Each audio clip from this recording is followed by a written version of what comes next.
Hola, mi nombre es Giselle Gil y la charla de hoy se titula Buscando la pareja ideal, el nuevo paradigma de EPLIS como herramienta para optimizar la compatibilidad HLA en trasplante. Cuando nosotros hablamos de trasplante, estamos hablando que nos enfrentamos con un problema muy básico en relación a los principios de la respuesta inmunitaria. Desde los organismos más sencillos digamos, o más primitivos, ¿verdad? Hasta los organismos más actuales, como los vertebrados y entre ellos los humanos, han desarrollado distintas estrategias para reconocer lo propio de lo no propio. Y es precisamente ese reconocimiento de lo propio y lo no propio lo que lleva al rechazo de un trasplante, porque el órgano que es trasplantado es reconocido como algo no propio. Entonces estamos hablando, cuando hablamos de trasplante, estamos hablando de que tenemos que saltar una barrera que ha sido establecida a lo largo de la evolución. Diversos estudios desde los años 1930 con las primeras bases de histocompatibilidad en ratones, luego la identificación del primer alelo HLA y el mejoramiento de las técnicas serológicas para identificar los grupos alélicos HLA, fueron mejorando sí, digamos, fueron avanzando para lograr saltar esta barrera inmunológica. Un descubrimiento o un paso muy importante en tal sentido, desde el punto de vista clínico, es el desarrollo de las drogas antirrechazo. La primera utilizada fue la ciclosporina entre los años 70 y 80, y digamos que esto marcó la diferencia en cuanto a la realización de los trasplantes y al éxito o la sobrevida de los trasplantes, ¿no? De los órganos trasplantados. Se siguieron mejorando las técnicas para identificar y clasificar los alelos HLA de tal manera que se realizaran un mejor emparejamiento entre donantes y receptores, es decir, con la mayor similitud posible desde el punto de vista de los genes, de los alelos HLA expresados. Y posteriormente, con la aparición de las técnicas de biología molecular, se llegó a mejorar muchísimo este emparejamiento HLA, o lo que se denomina en este medio como el match HLA. Sin embargo, la respuesta humoral a los anticuerpos, a los antígenos, perdón, sigue siendo una barrera difícil de salvar. Es decir, se siguen generando anticuerpos contra las moléculas MHC del donante a largo plazo. En tal sentido, en los últimos años, los últimos 20 años, se han desarrollado un nuevo paradigma que busca mejorar este emparejamiento HLA. Esto se basa en una propuesta de René Duquesnoy que es denominado EPLIS. Y estos EPLIS no son más que epítopes funcionales. Ya vamos a entrar en detalles en ello. Otra avance importante es la secuenciación de nueva generación, que ha permitido, digamos, la caracterización de muchos más alelos HLA y todos los meses, todo el tiempo están apareciendo nuevos alelos. Y entonces esto va a permitir, digamos, establecer mejores emparejamientos HLA a futuro. ¿Por qué es tan importante el HLA? El HLA son las primeras moléculas que son las principales moléculas reconocidas en un órgano trasplantado. Entonces los anticuerpos que genera un receptor van a reconocer principalmente estas moléculas del HLA o antígenos leucocitarios humanos, ¿no? Existen dos tipos de HLA, clase 1 y clase 2, Y digamos que lo que hace tan difícil lograr conseguir una pareja HLA idéntica o lo más parecida posible, es que este es un sistema poligénico y polimórfico. ¿Qué tan polimórfico es? Fíjense esta gráfica. Entonces tenemos que hasta este año se han descrito alrededor de 22.000 alelos HLA clase 1 y alrededor de 8.000 alelos HLA clase 2. Entonces, si a esto le sumamos que la frecuencia de aparición de estos alelos varía entre las poblaciones, entonces ustedes se imaginarán lo difícil que es conseguir un donante y un receptor que sean HLA idénticos o que sean lo más parecidos desde el punto de vista de los HLA que ellos expresan. Digamos, la manera clásica de realizar el emparejamiento donante-receptor es mediante el estudio de los alelos. Cuántos alelos son estudiados van a depender de varias cosas, del tipo de trasplante y de la relación entre el donante y el receptor. No es lo mismo evaluar donantes no relacionados, ¿verdad?, a evaluar donantes que son familias, hermanos, padres o madres. Entonces, usualmente si son familias se evalúan 5 alelos y si no, se evalúan 8 u 11 alelos HLA. Y lo que se busca es que, digamos, donante y receptor expresen, tengan alelos HLA en común. Esa es la manera clásica de realizar el emparejamiento HLA. Con este nuevo paradigma de EPLES, esto va a cambiar. ¿Pero qué son los EPLES? Bueno, los EPLES son unidades funcionales de epítopes estructurales que se encuentran en las moléculas de HLA. En un principio fueron definidos como tripletes, es decir, 3 aminoácidos de forma lineal que eran reconocidos por los anticuerpos que generan los receptores. Sin embargo, luego se evidenció que pueden ser, digamos, como parches de secuencias de estos mismos tripletes que tienen distintas estructuras tridimensionales, ¿verdad?, que se encuentran cercanos, que pueden ser lineales o no lineales, y que son reconocidos por los anticuerpos, tal como lo vemos acá en esta imagen a mano derecha. Entonces, ¿cuál es el principio fundamental de este nuevo paradigma de epítopes funcionales?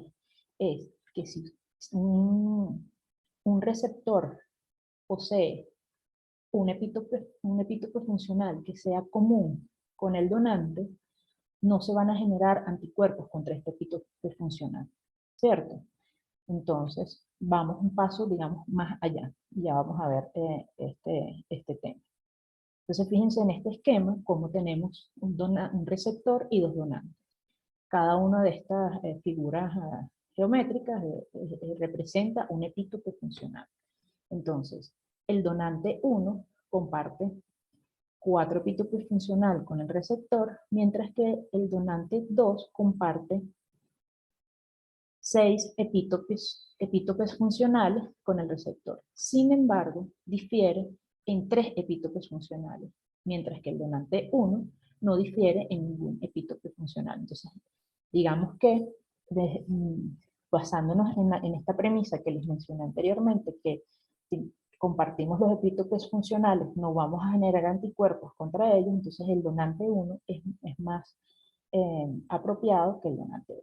Entonces, ¿cómo sería la nueva manera de conseguir el emparejamiento HLA? Bueno, se hace secuenciación de los 11 loci, ¿verdad? Se hace una traducción a aminoácidos de estos loci, ahí se hace un alineamiento y un emparejamiento de donantes receptor, se ubican estos epítopes funcionales y ahora se hace el match entre epítopes funcionales en lugar de entre alelos HLA. Y así llegamos a la conclusión que ya habíamos mencionado, en donde el donante 1 es el apropiado y no el donante 2. Ahora bien, ¿por qué esta diferencia entre alelos y epítopes funcionales? Entonces, fíjense, los anticuerpos que se generan, usualmente, bueno, se dice que un paciente tiene un anticuerpo que reconoce a el HLA-A2, por ejemplo. pero no está reconociendo a la HLA-2, está reconociendo a los epítopes funcionales que tiene ese HLA-2. Y esos epítopes funcionales pueden ser comunes con otros grupos, con otros alelos, como por ejemplo el A23, A24, A68 y así sucesivamente. Entonces, esto trae como consecuencia que hay epítopes funcionales que son compartidos y esto a su vez tiene la desventaja, ¿verdad? Que podemos tener reacciones cruzadas, es decir, que aunque la persona que tenga un A2 y si su donante tiene un A23, como tienen epítopes funcionales compartidos, no va a haber problema. Pero podríamos tener un epítope, dentro de un mismo grupo alélico, podríamos tener epítopes funcionales que no son iguales.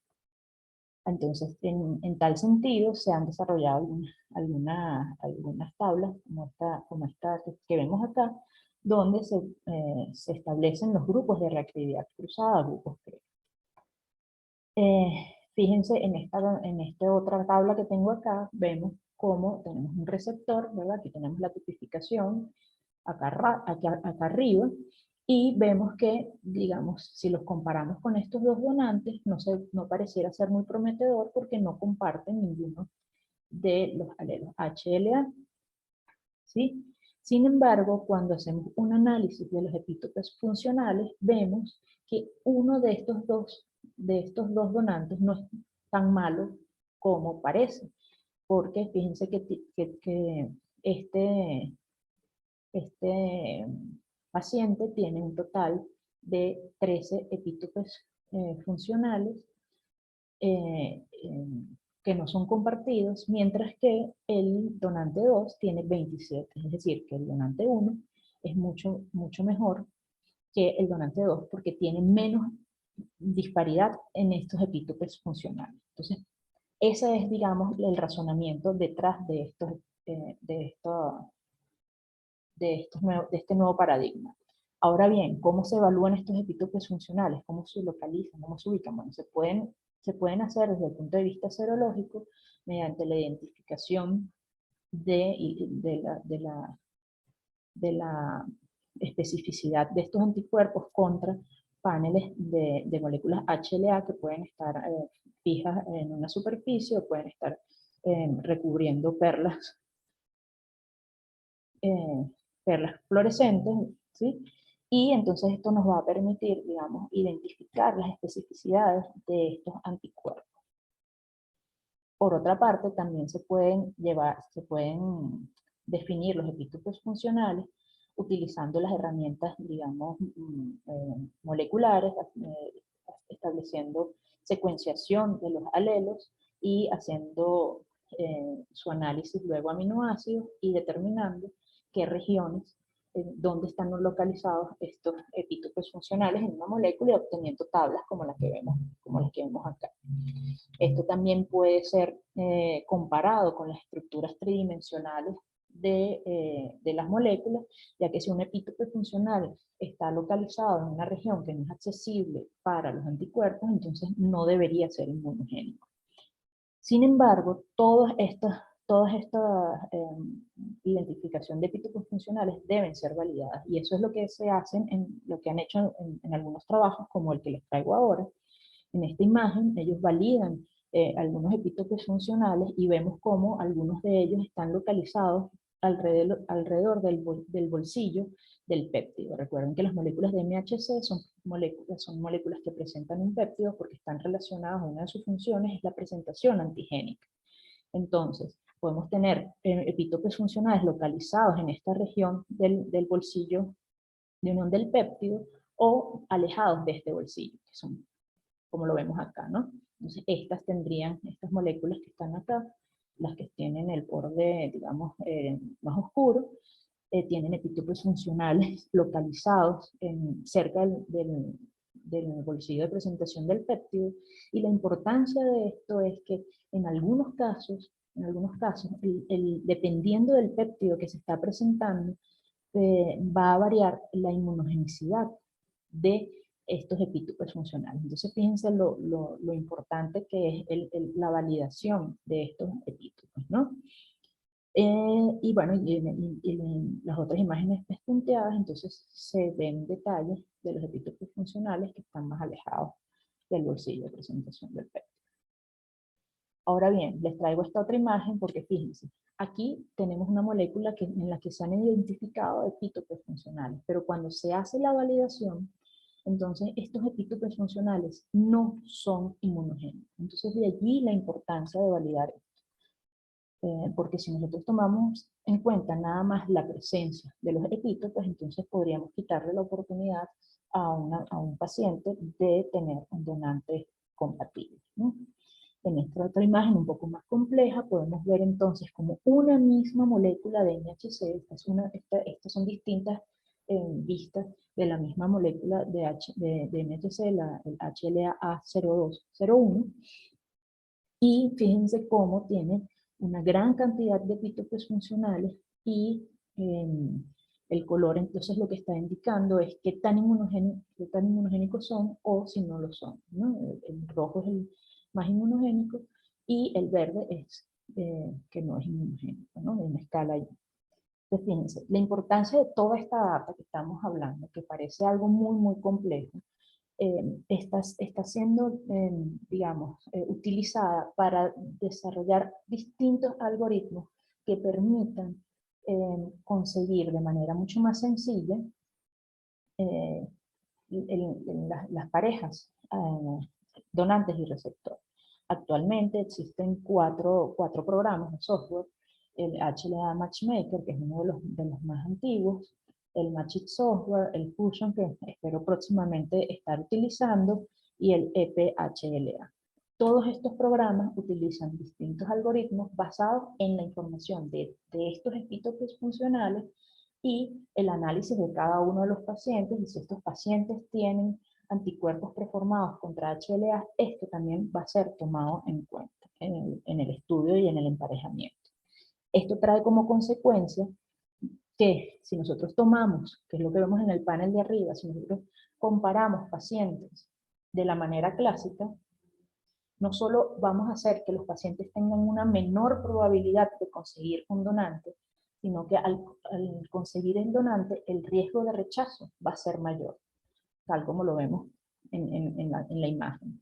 Mientras que utilizando el nuevo paradigma de EPLES, vamos a tener mayor posibilidad de que estos pacientes consigan una pareja compatible y el riesgo de rechazo va a ser menor. Esa es, digamos, la promesa y es lo que se está tratando de demostrar actualmente en muchos trabajos. Y bueno, como es algo que está, digamos, todavía desarrollándose, hay algunos trabajos que están a favor, algunos trabajos que están en contra, pero desde el punto de vista conceptual esto es lo que se busca y algunos trabajos apuntan a que sí es posible. Lo que hay es que incrementar la data que se tiene actualmente. Hay mucho todavía por hacer, hay cosas que, digamos, hay cosas que han avanzado en pro de todo este nuevo paradigma. Hay que mejorar las técnicas de tipificación, sobre todo cuando se habla de trasplantes de donantes de cadáver. Hay que seguir validando estos epítopes funcionales en cada una de las moléculas. Hay que ir incrementando esa base de datos para ir mejorando estos algoritmos. Y bueno, esto va a permitir que en un futuro tengamos una mayor sobrevida de los trasplantes y va a disminuir además el tiempo de espera sobre todo de aquellos pacientes que están sensibilizados por previos trasplantes, porque son mujeres que han dado a luz múltiples hijos o porque han recibido transfusiones. Bueno, esto es todo lo que les traigo por hoy. Espero que les haya gustado. Quedo abierta a las preguntas. Gracias.